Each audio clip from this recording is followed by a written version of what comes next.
Welcome back to another episode of Drinking Buddies. Brandon and Trevor here. We went to Oddside. They had some pretty cool things just released. They had their anniversary, so they put out an anniversary stout and IPA. If we know anything about Oddside, their stouts tend to hit, and they tend to hit pretty hard. So little high ABV, so we're going to try to take her easy a little bit, but we got 4 to drink, and we're excited to get them cracking. Oh, yeah. So today we are starting out with Oatmeal Cookie Stout by Oddside in Grand Haven, Michigan. All of them outside Grand Haven, Michigan. If you haven't been, you got to go. Bourbon Barrel Aged Stout, dark, rich Imperial Stout, aged in bourbon barrels with the taste of delicious oatmeal cookies and smooth notes of whiskey. And this is actually my birthday. It's 11.15%. 11.15. Oh, good day. Yeah. It's my anniversary too. Oh, she looks delectable. Holy cow, she looks big. It does. Thick. Little foams over the edge gives character. Yeah. Ooh. Ooh, they're risky. Yeah. They don't care about staying in their photo box. These are all going to be a little bit higher on the price. This one is $7, but like I said, they're probably going to be worth it. So, oh, yeah. Oatmeal cookie.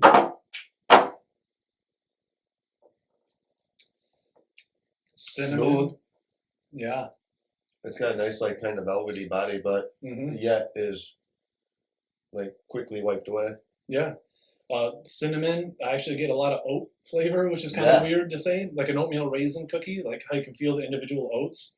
Chocolate, little roasty flavor, but not feeling. It's not, super bitter all the way down.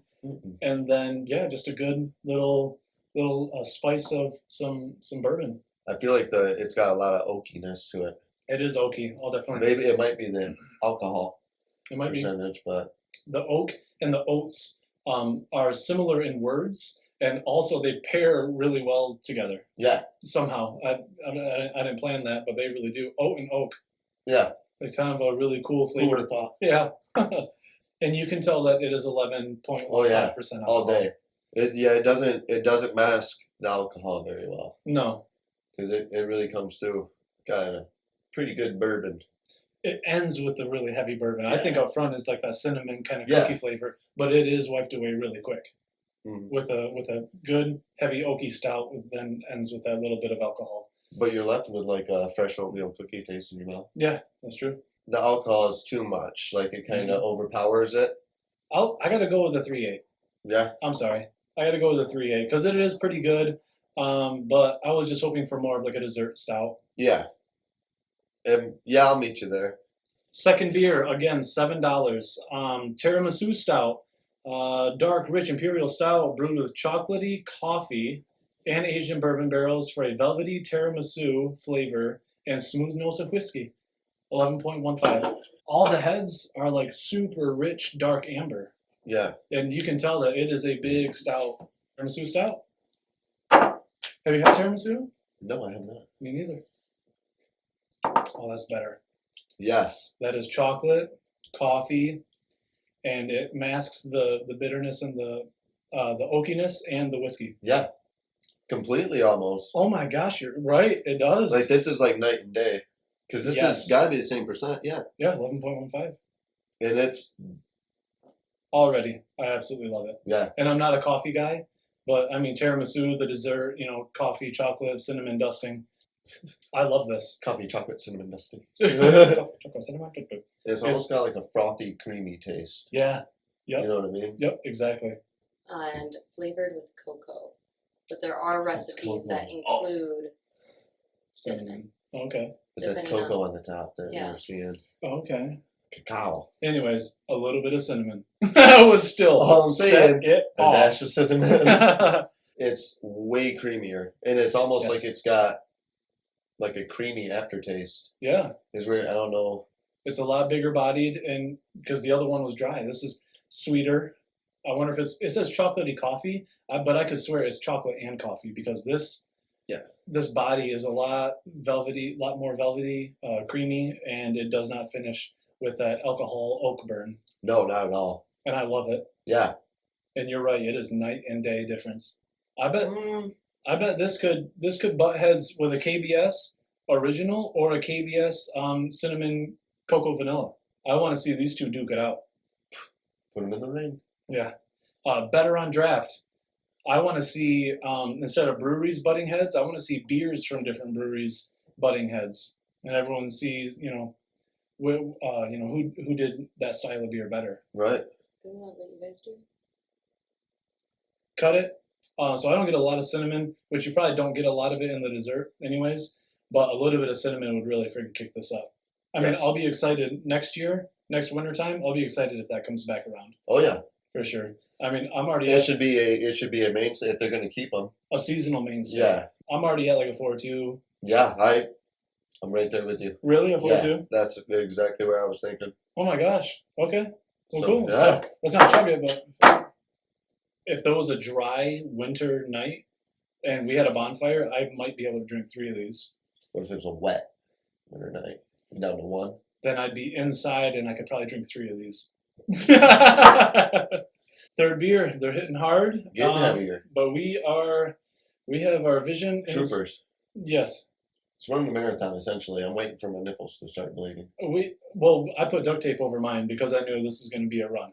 Toasted coconut Deleterious. Imperial Style Asian bourbon barrels with toasted coconut. I'm not a coconut fan. I can't get enough. Oh my gosh, okay. Yeah, and that's the problem. Like coconut beers, they always say like, oh, with coconut, and like I can barely taste it. I mean, you've got to toast it and you got to go a little bit over, and then I'll like it. But where's the coconut? Right. Hopefully we're going to find it. $7 a can, 14.5% alcohol. I'm excited, but I'm not. But mostly I am. It's actually kind of sweet, but the body isn't big. I feel the sweet, and it might be from the coconut or something. I don't get much coconut, but I think you're onto something there. There's a sweetness coming from somewhere. Yeah. I cannot tell that this is over 3% more alcohol. I actually can't tell. No, you wouldn't be able to tell at all. And that's dangerous. Borderline. Yeah. Because I have a feeling I didn't have a Red Bull before we did this, and I'm very concerned about my well-being. Getting a little jittery. No, I didn't have it. I wish that I did have it to kind of keep my mind focused. I didn't have it. Now this alcohol is probably going to be hitting me. I'm going to be freaking... Yep. Like, that's high. Yeah. A 14, I mean, that's high percent. Yeah, that's high octane. Oh, yeah. And you really couldn't tell. No, it doesn't, like you said, there's not a difference between this and the tiramisu as far as alcohol taste. Yeah, and presence. Yeah. Yeah. I wish that it wasn't 14.5%, but for a 14.5% barrel-aged toasted coconut stout, yeah, this is flavorful. You don't get a lot of alcohol. I mean, I really think they did a really good job. Yeah. I wish that there was more coconut. It's a hard flavored reach. You're right. Yeah. But I feel like there could be more. Yeah, always. I can taste it. Yeah. For sure. Like, you can definitely tell if there's coconut in it. I know you don't like coconut, so. No, I do. I really do. I love coconut. I love pina coladas. I'm a sucker for a pina colada. Yeah. If you're going to find me at my happiest, it's being caught in the rain with a pina colada.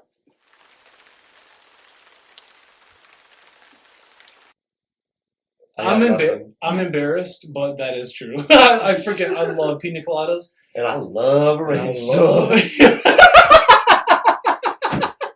For a coconut Imperial Style with this high of alcohol at the same price point as the 11%, this is $7. The other ones were $7. Those were 11. This is 14.5. I mean, you kind of got to give it to them. Yeah. I don't say this much. Okay. But I almost say back her down to an 11. No kidding. So, yeah, there's a little bit more room for improvement. Oh, yeah. 4-4? 4-4. Fourth and final beer. Thank goodness, because these are very, very high alcohol beers. We only wanted to do 4. We can't get too crazy on the channel for you guys. This is going to put the cherry on the top. Yeah. YouTube is going to cut us off. They already warned us. If you guys get too drunk, you cut off. Yeah, you guys can't be getting that drunk and have it viewed to public. All that tomfoolery. Yeah, you guys are acting crazy.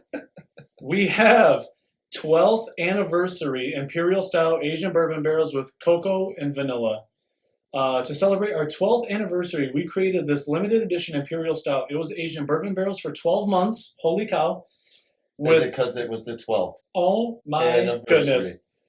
With cocoa and vanilla. All right, 16.9% alcohol. Imperial Style, aged in bourbon barrels. Cocoa, vanilla, my two favorite flavors. What are we doing? We're trying it. Cocoa. Heavy. As soon as you sip it, and throughout the entire duration of you tasting it, it is chocolate and vanilla right here, and it's kind of fuzzy, right? Because they actually pair pretty well together, and they're combined the entire time, which is a really good flavor. But at the same time, them being so fuzzy, it is overwhelmed with dry malt with a slight oaky but heavy alcohol. Stupid heavy. Like when you breathe out, you can feel it. You know what I mean? Like your breath feels light. Yeah. I feel like bad decisions are to come. Oh, yeah. It's like they poured like a bottle of bourbon in with a beer. Yes. Because, I mean, like, look, there's hardly, like, it's not. It's light. It's not a dessert style. It's not super sweet. It's not anything. It's like porter viscosity. Yeah. This is way too big. I'm trying to have a good Friday. It's like borderline mixed drink. Yes. This tastes like a chocolate martini. Once you can get past the alcohol flavor, it's good. Like it's got good cocoa flavor. It's got good vanilla flavor. I think the cocoa flavor actually is pretty good. I think it's like a cacao dust or something. It's not like it's not like candy bars or anything like a sweet dessert stout, but it is like dusty chocolate that I can tell. The vanilla is a very slight undertone behind the chocolate, which I can still kind of get from seasoned, craft beer drinkers. From a seasoned palate. Yeah. And we did a couple home brews, so I think we kind of know. Too much alcohol is what it boils down to. If you can get past the alcohol flavor, it's pretty good. However, it's hard to get past it. Yeah. I'll put this in my chili and burn off that alcohol. Just don't drink next to an open flame. I'm gonna tell you that right now. Yeah, no kidding. It's not a social drink. No, it's a kickback on a Sunday Lions game, kind of. Oh, okay. Too bad the Lions suck. Right. A 3-7. I'm at a 3-7. I was gonna ask you to meet me at a 3-7 since I met you at a 3-7 for the last one. I love it. But yeah, I think a 3-7. All right, the 12th anniversary. It had great cocoa and great vanilla. However, alcohol was too predominant, just too much whiskey in it. Oatmeal cookie, again with the alcohol was not masked well in that one.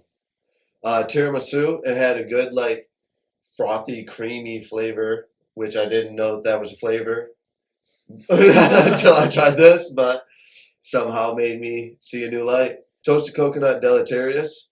It had a good coconut flavor. It was just good and sweet and masked the alcohol flavor, and I had to say that was definitely my favorite of the day. 12th anniversary stout. Way too much alcohol.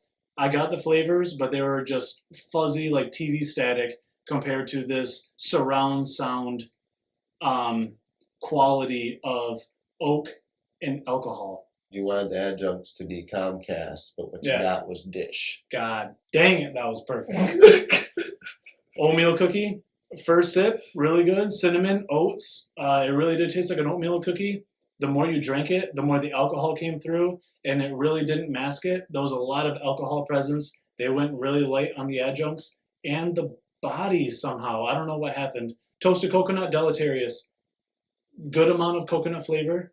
The body was sweet, sweeter than what I thought it was going to be. With a higher alcohol percentage, it makes sense. But that was actually really well balanced. Tiramisu Stout, coffee, chocolate, thick velvety body. And it says velvety in the description. I'm not just playing off that. It really was. Yeah. It was a really nice, sweet body. I will buy that again if that comes out next year. Yep. All $7 a can, all different alcohol percentages, all different flavors. It was a really cool episode. Yes. Outside Ales, Grand Haven, Michigan. Did it again. Shout out to Siciliano's and Grand Rapids, Michigan. Had all these in stock. If you want to try any of these after watching the episode, Siciliano's, Grand Rapids, please try them out. They have all home brewing equipment. If you are interested in the slightest of trying home brewing, talk to them. Every single employee there knows everything there is to know about home brewing. I just want to say thank you, everyone who is following the page, interacting, liking, commenting, and everything. Shout out Ronald T. Thank you for following. Big Ron Dog. All the comments and everything really insightful. Thank you for following us. And just like Ronald, everybody that follows us, everybody that watches our videos, we really do appreciate you. This isn't a money-making kind of thing. This is just us messing around, having fun. And I hope you guys are having fun watching us. So if anyone has any categories of beer, any new breweries, any ideas, definitely email us. Or, things coming up. Yeah. Message us through Facebook. Just definitely get a hold of us because we are very open-minded people. And this is all for you. And it's, well, halfway for us, halfway for you. So it's a give and take. So it's kind of a lot for us. give us some opinions or ideas, and we'll definitely take it into consideration. So always looking for an excuse to try new beer. Right. Drinking Buddies out, and we'll see you next time.